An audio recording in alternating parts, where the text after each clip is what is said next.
Hey guys, welcome to Stories to the Nation, and we've got something super special for you guys today.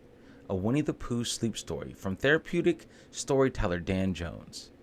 Now listen, if you guys want to hear more stories like this, let me know in the comments.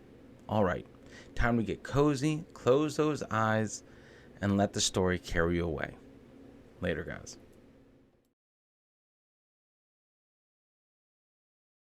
Pooh's Honey Heist. In that enchanting corner of the world, known as the 100-Acre Wood, where trees whispered secrets to the wind and streams hummed lullabies, there lived a bear of very little brain but of an enormous heart. His name was Winnie the Pooh, or Pooh for short. One fine morning, as the sun peeked over the horizon and painted the sky with hues of pink and gold, Pooh woke up with a peculiar sensation. It was a rumbling in his tummy, a sort of grumble and mumble that seemed to say, time for a little smackerel of something. With a yawn and a stretch, Pooh rolled out of bed and padded over to his cupboard. He reached for a pot of honey, his favourite kind of smackerel. But as he dipped his paw into the pot, his heart sank. The pot was empty. Not a single drop of honey was left. Pooh, puzzled, checked another pot, then another. His brow furrowed and his small eyes widened in surprise. Every single pot was as empty as the last. His cupboard, usually a treasure trove of honey pots, was barren. But I don't remember eating all that honey, Pooh said to himself, scratching his head. He sat down and thought hard, which was a rather strenuous activity for a bear with very little brain. His tummy gave another rumble, louder this time, as if to remind him of the urgency of the situation. A feeling of worry began to creep over Pooh. A day in the 100-Acre Wood without honey was like a tree without leaves, unthinkable and rather sad. He knew there was only one thing to do. He must go on a quest to find more honey. And so, with a determined look on his face, Pooh set off. He didn't know where the journey would take him or what adventures lay ahead. All he knew was that a bear needed his honey, and he was going to find it. As he stepped out of his house, the 100-Acre Wood was coming alive. The birds were singing, the leaves rustling in the breeze, and the morning sun was casting long, playful shadows. It was a perfect day for an adventure. Think, think, think, Pooh hummed to himself as he strolled along the familiar path. Where can a bear find some honey? Little did he know, this was just the beginning of a grand adventure, an adventure that would take him to the farthest corners of the 100-Acre Wood and beyond. But for now, Pooh, with his rumbling tummy and hopeful heart, walked on, ready to face whatever the day had in store for him. After all, as he often said, you never can tell with bees. With a sense of purpose and a rumbling tummy, Pooh set off towards the house of his very small but very thoughtful friend Piglet. The path to Piglet's house was a familiar one, lined with tall, friendly trees that seemed to wave their branches in greeting. Upon reaching Piglet's house, Pooh knocked on the door. "Hello, Piglet," he called out. "It's me, Pooh. I have a bit of a problem." Piglet, who was in the middle of a rather important spring clean, opened the door. "Why, hello, Pooh," he said, looking at his friend's worried face. Come in, come in. What seems to be the problem?" Pooh explained his predicament about the empty honey pots and the rumbling tummy. Piglet listened attentively. His small eyes filled with concern. "That is a problem," he agreed. "But I think I might have a solution." Piglet suggested they visit the bees living in the tall trees at the edge of the 100-acre wood. After all, he said, bees make honey. Pooh's face lit up at the idea.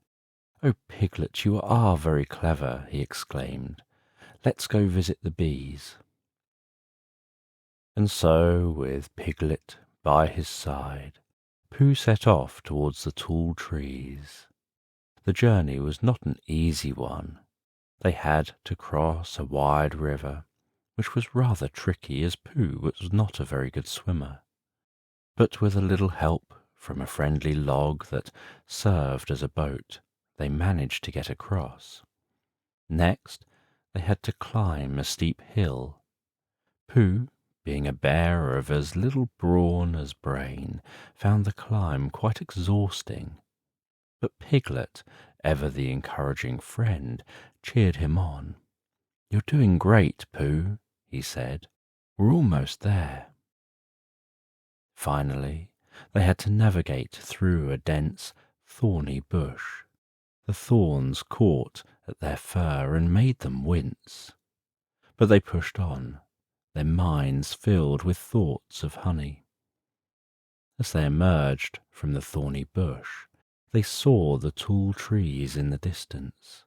The sight filled them with hope. Their journey, though filled with obstacles, had brought them one step closer to their goal. "Look, Piglet," said Pooh, pointing at the trees. "We're almost there. Soon we'll have all the honey we could ever want." Piglet nodded, a determined look on his face. "Yes, Pooh," he said, "we're almost there." After a journey filled with trials and tribulations, Pooh and Piglet finally reached the tall trees where the bees made their home. The trees towered above them, their branches reaching up to the sky like the arms of a giant. High up in the trees, they could see the bees buzzing around their hives, the golden honey glinting in the sunlight. Pooh, with a determined look on his face, approached the tallest tree. He placed his paws on the trunk and began to climb. It was not an easy task for a bear with a lot of tummy, but Pooh was not one to give up easily, especially when honey was involved. Piglet watched from the ground, his small heart filled with worry. "Be careful, Pooh," he called out, his voice barely audible over the buzzing of the bees. Pooh climbed higher and higher, his eyes fixed on the honey-filled hives. But the bees were not pleased with this intrusion. With a loud buzz, they swarmed around Pooh, their tiny bodies a blur of black and yellow. "Oh, bother," Pooh muttered, trying to swat the bees away. But the bees were relentless. They buzzed around him, their stings sharp as needles. Pooh, realizing the danger, decided to make a hasty retreat. With a yelp, Pooh let go of the tree trunk and tumbled down, landing with a thud in a prickly bush. Piglet rushed over, his small face filled with concern. "Oh, Pooh," he cried, "are you all right?" Pooh, despite the stings and scratches, managed a small smile. "I'm all right, Piglet," he said, "just a little ruffled." Despite the setback, Pooh was determined not to give up. He had come too far, and his tummy was rumbling too loudly to admit defeat. "We must find another way to get the honey," he said, pulling himself out of the prickly bush. Piglet, inspired by his friend's determination, nodded. "Yes, Pooh," he said, "we'll find another way." And so, despite their failed attempt, Pooh and Piglet did not lose hope. They knew that the road to honey was not an easy one, filled with wide rivers, steep hills, prickly bushes, and protective bees. But they also knew that, with a little bit of courage and a lot of friendship, they could overcome any obstacle.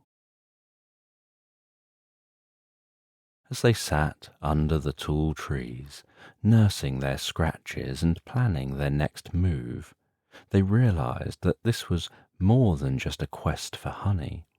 It was an adventure, a grand adventure in the 100-acre wood.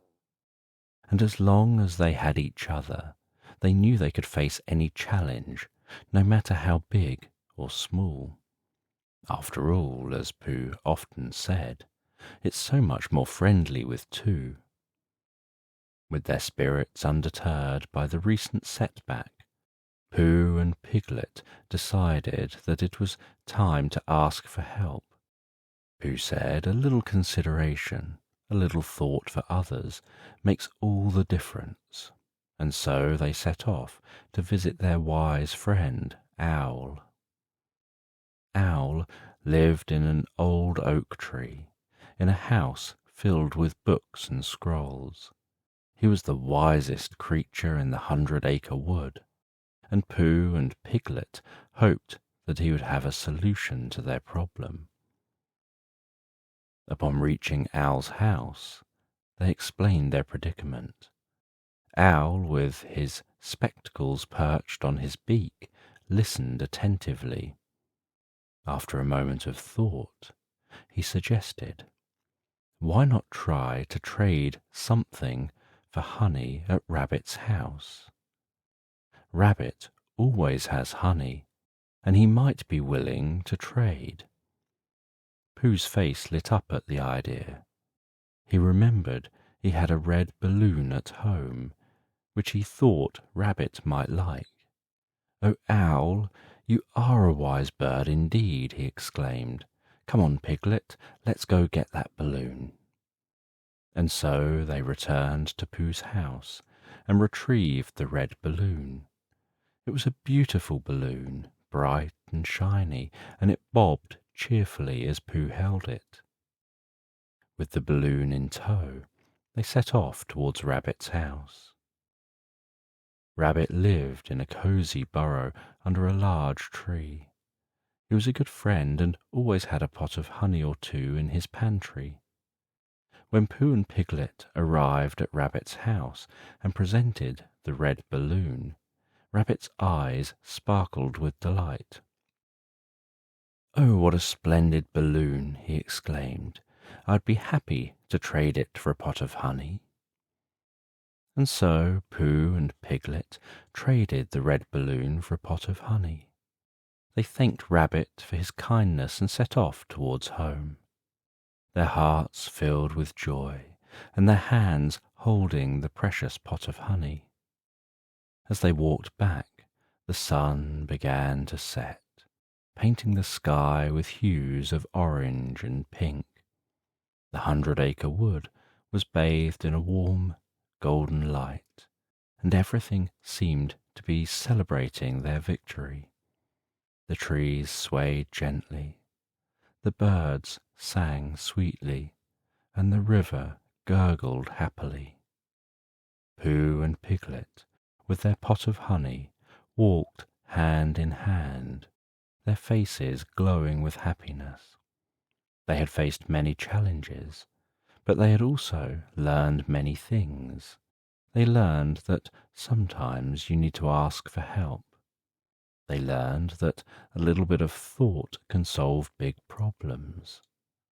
But most importantly, They learned that friendship and kindness are the sweetest things in the world, even sweeter than honey. With the setting sun casting long, playful shadows, Pooh and Piglet made their way back home, their hearts light and their hands clutching the precious pot of honey. The 100-acre wood seemed to be celebrating their victory, with the trees rustling in applause and the river humming a congratulatory tune. Upon reaching Pooh's house, they sat down at Pooh's table, the pot of honey gleaming in the soft evening light. Pooh, with a satisfied sigh, dipped his paw into the pot and took a lick of the golden, sticky sweetness. His eyes closed in delight, as the taste of honey, as delicious as ever, filled his mouth. "Oh, Piglet," he said, his voice filled with contentment, "this is the best honey I've ever tasted." Piglet, watching his friend, couldn't help but smile. "I think it's because of the adventure we had to get it, Pooh," he said. "It made the honey even sweeter." Pooh opened his eyes and looked at Piglet. His small friend was right. The honey was indeed sweet, but it was the journey they had embarked on, the challenges they had overcome, and the friendship they had shared that made it even sweeter. As Pooh savoured his honey, he realised something. Honey, as wonderful as it was just a thing. It was the memories created, the lessons learned, and the bonds strengthened during the quest for honey that were truly precious. "Yes, Piglet," Pooh said, his soft voice, "you're right. The honey is sweet, but the adventure was even sweeter." And so, as the stars began to twinkle in the night sky, Pooh and Piglet sat in comfortable silence, their hearts full of joy and their minds full of memories. They had set out on a quest for honey, but they'd found something even more valuable, the realization that life's sweetest moments come not from the things we seek, but from the journey we undertake and the friends we share it with. In the quiet serenity of the 100-acre wood, under the watchful eyes of the twinkling stars, Pooh and Piglet celebrated their victory, not over the bees, or the river, or the thorny bush, but over the challenges of life. They'd faced obstacles, they had stumbled and fallen, but they had also risen stronger and wiser. And as they sat there, a bear of very little brain and his very small friend, they knew that this was not the end. It was just the beginning of many more adventures, many more quests for honey, and many more sweet moments of friendship. For in the end, it was not the honey that mattered, but the love, friendship, and memories that were created in the quest for it. And as Pooh often said, sometimes the smallest things take up the most room in your heart.